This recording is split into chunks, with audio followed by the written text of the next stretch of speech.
Hello friends, मैं हूं विनीत राठौर और आप हैं अपने चैनल EIP एजुकेशन पर। और आज हम सीखने वाले something new. It is very helpful to you, so ध्यान से देखिएगा। Now start.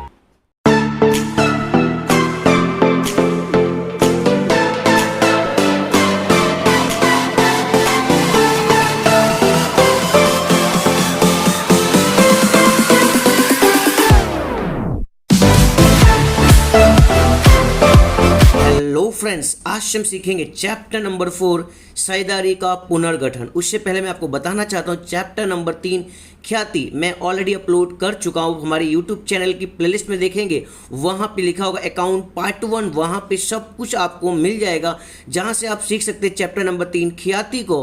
और उससे पहले बताना चाहता हूँ इसी चैप्टर का इंग्लिश मीडियम के भी लेक्चर मैं ऑलरेडी अपलोड कर चुका हूँ। तो अगर आपके कोई फ्रेंड्स इंग्लिश मीडियम से कनेक्ट हो तो उसे भी हमारे चैनल के लिए आप सजेस्ट कर सकते हैं, या फिर इस लेक्चर को शेयर करके हमारे चैनल के साथ इजीली आप जुड़ सकते हैं। तो शुरुआत करते हैं आज के लेक्चर की। चैप्टर नंबर 4 का नाम है साझेदारी का पुनर्गठन। सबसे पहले यहाँ पे मैं ज़्यादा थियरी तो आपको नहीं समझाऊंगा, बट अभी थोड़ी सी थियरी आपको समझा देता हूँ, बिकॉज आगे जब मैं लेक्चर लूंगा वहाँ पे फुल्ली थियरी मैं आपको 100% अच्छी तरीके से समझा दूंगा।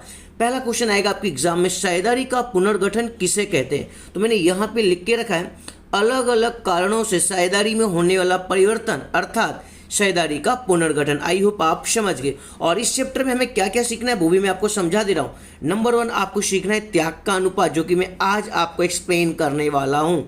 नंबर 2 लाभ का अनुपात। नंबर 3 एकत्रित लाभ। एंड नंबर लास्ट सबसे इंपॉर्टेंट चीज पुनः मूल्यांकन खाता। इस चैप्टर को सीखने का चैप्टर नंबर 5 और 6 बहुत ही आसानी से आपको आ जाएगा। और एक बार फिर से कहना चाहूँगा, पूरा वीडियो आपको एंड तक देखना है, तभी आपका कंसेप्ट 100% क्लियर होगा और एग्जाम में आप अच्छा से स्कोर कर सकते हैं। तो आज को हम सीखने वाले हैं त्याग का अनुपात। तो सबसे पहले हम जान लेते हैं त्याग के अनुपात का सूत्र क्या होता है। त्याग के अनुपात का सूत्र होता है पुराना भाग माइनस नया भाग। और सिंपल टेक्निक्स अगर आपको याद करना हो तो मैं यहाँ पे आपको कुछ लिख कर बताने वाला हूँ। कुछ टाइम के लिए मैं आपको टूर पे भेजने वाला हूँ, और कहाँ पे भेजने वाला हूँ? पूना भेजने वाला हूँ। तो समझ जाने का, पू मतलब पुराना और ना मतलब नया। आई होप आपका फॉर्मूला रेडी हो चुका है। त्याग का अनुपात बराबर पुराना भाग माइनस नया भाग। अब ये तो कंसेप्ट क्लियर हो चुका है कि पुराना और नया किस तरीके से फॉर्मूला बनेगा। अब बहुत से लोगों के मन में क्वेश्चन होगा, सर हमें पता कैसे चलेगा कि पुराना भाग कौन सा है और नया भाग कौन सा है? तो मैंने यहाँ पे लिख के रखा है, जो पहले दिया होगा ना वो पुराना भाग होगा, और जो बाद में दिया होगा या फिर भविष्य शब्द लिखा होगा या फिर बदल कर शब्द लिखा होगा, अगर ऐसे कोई वर्ड्स दिए हैं आपके सवाल के अंदर तो वो नया भाग होगा। जब आप सम रीड करेंगे तो आपको पता चल जाएगा। और उसके अलावा यहाँ पे सबसे इंपॉर्टेंट जानकारी क्या दी गई, बाई चांस सवाल में अनुपात नहीं दिया गया, अनुपात दैट मीन्स भाग ना दिया गया, तो आपको हमेशा समान अनुपात लेना है। बाई चांस आपके पास 3 साझेदार है तो आपको 3 बार 1 लिखना है, और 2 साझेदार है तो 2 बार 1 लिखना है। आई होप यहाँ तक का आपका कंसेप्ट पूरा क्लियर हो चुका होगा। अगर ये वीडियो आपके लिए काफ़ी हेल्पफुल हो रहा है तो इसे लाइक कीजिए, शेयर कीजिए और सभी फ्रेंड्स तक पहुंचाइए, because of it is very critical time. सभी की हेल्प होनी चाहिए और घर पे बैठे हुए सभी लोग अच्छा सा एजुकेशन ले सकें और सभी के लिए काफ़ी हेल्पफुल बन सके।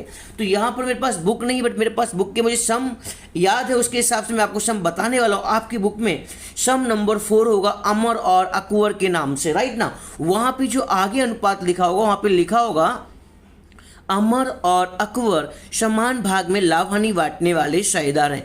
आगे लिखा होता है, मैं आपको बता चुका हूँ, जो अनुपात पहले दिया होता है उसे हम कौन सा अनुपात कहते हैं? पुराना अनुपात। और वहाँ लिखा है समान भाग में बांटने वाले साझेदार हैं, इसलिए आप यहाँ पे लिखेंगे 1:1, बिकॉज ऑफ यहाँ 2 साझेदार, इसलिए मैंने 1:1 लिखा है।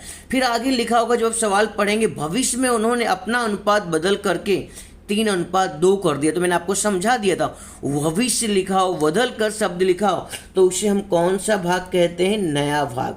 आई होप आप समझ गए। पुराना भाग है यहाँ पर 1:1 और नया अनुपात है यहाँ पे 3:2। अगर आपके पास बुक है तो बुक में से आप सम जरूर रीड कीजिएगा, वहाँ पे ये का यही मिलेगा। चलते अब सवाल की स्टार्टिंग करेंगे। इतना होने के बाद आपको यहाँ पे दोनों साझेदार का नाम लिखना है, अमर और अकबर। यहाँ पे 2 भाग है, कौन कौन से भाग हैं? पुराना भाग और नया भाग। अमर और अकबर का पुराना भाग कितना है? 1:1। तो आप यहाँ पे लिखेंगे 1:1। आई होप आपका कंसेप्ट क्लियर हो रहा होगा। फिर नया भाग यहाँ पे दिया 3:2, तो आप इधर लिखेंगे 3 एंड 2। इतना होने का बहुत ही आसान है, इन दोनों को प्लस कर दीजिए। 1 और 1 कितना होता है, 2 होता है ना, तो आप दोनों की अपॉन यानी कि हर के स्थान पे लिख दीजिए 2। यानी आपका पुराना भाग हो चुका है अमर का 1/2 और अकबर का भी हो चुका है 1/2। सेम हियर आप यहाँ पे वही करेंगे, 3 और 2 कितना होता है, 5 होता है ना, तो आप यहाँ पे 5 लिख लीजिए और दोनों के अपॉन में राइट कीजिए 5 एंड 5। और आपका नया भाग आ चुका है 3/5 एंड 2/5। आई होप यहाँ पे अमर और अकबर का पुराना भाग नया भाग किस तरीके से आया हुआ है आप समझ गए। और आपको मैं अभी से होमवर्क दे दे रहा हूँ, आपकी बुक में जितने भी एग्जाम्पल हों, जितने भी सवाल हो, जहाँ जहाँ पे आपसे त्याग पूछा हो, सभी के सभी सवाल आप लगा सकते हैं।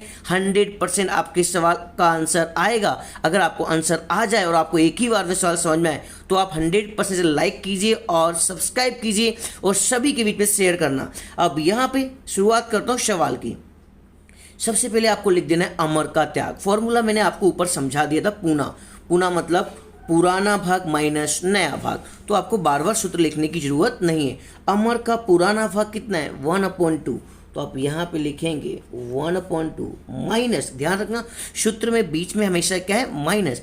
अमर का नया भाग कितना है, ये रहा हमारे पास 3/5, तो आप यहाँ पे राइट कीजिए 3/5। उसके बाद हमें क्या करना है, क्रॉस मल्टीप्लाई करना है, यानी कि चौकड़ी गुणाकार करना है। 5 एकम 5, तो आप यहाँ पे राइट कीजिए 5 एकम 5। 2 3 6, तो आप यहाँ पे राइट कीजिए 6 एंड 2 पंचे 10। 5 में से 6 चला गया, आपका आंसर आ जाएगा -1/10। और आपको सबसे इंपॉर्टेंट चीज़ बताने वाला हूँ, अगर आप त्याग का अनुपात ज्ञात कर रहे हो और आपका जवाब माइनस में आता है तो आपको हमेशा ब्रैकेट में लिख देना है, लाभ लिख देना है। क्यों लिखना है, जब मैं आपको थियरी समझाऊंगा तब आपको बता दूंगा। अभी आपको शॉर्टकट में याद रखना है, जब भी सवाल में त्याग ज्ञात करते हो और आपका आंसर माइनस में आता हो तो आपको वहाँ पे हमेशा लाभ लिखना है। और यही लेक्चर मैंने इंग्लिश मीडियम में अपलोड कर दिया है, तो आपके कोई भी फ्रेंड्स इंग्लिश मीडियम्स के हों आप सभी को इन्फॉर्म कर देना, जिससे वो लोग भी बेनिफिट ले सकें और उनका भी कंसेप्ट क्लियर हो चुके। वही मेरा गोल है। चलते नेक्स्ट, अकबर का त्याग निकालते। सेम फॉर्मूला तो वही रहेगा, त्याग का फॉर्मूला फिर से एक बार रिपीट कराऊंगा, पुराना भाग माइनस नया भाग।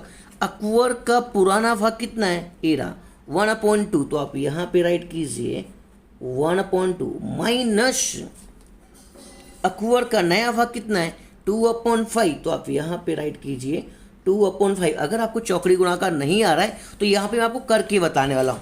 5 एकम 5, दैट मीन्स मैंने पहला मल्टीप्लाई इस तरीके से किया, पहला गुणाकार 5 एकम 5, वेरी गुड। अब 2 का गुणा किससे करना है, 2 से, 2 दूनी 4, बीच में हमेशा क्या रहेगा माइनस। तो मैं आपको यहाँ पे इस तरीके से बताने वाला, बिकॉज ऑफ आपकी बुक में से एलसीएम यानी कि लासा पाकी द्वारा किया होगा, बट ये उससे इजी टेक्निक रहेगी। एंड लास्ट मल्टीप्लाई, नीचे का नीचे से गुणा, हर का गुणा हर से, 2 पंचे 10। ये लो मैंने यहाँ पे आपको बता दिया, ये इस तरीके से हम मल्टीप्लाई करेंगे। 5 में से 4 चला गया, 1/10। अब आपका आंसर राइट है कि रॉन्ग है खुद चेक कर सकते हैं। क्या ये दोनों सेम आ रहे हैं, 1 माइनस 1 प्लस, बट दोनों की वैल्यू क्या है, सेम है, दैट मीन्स आपका सम भी क्या है, राइट है। आई होप आपको वीडियो पूरा समझ में आ गया होगा।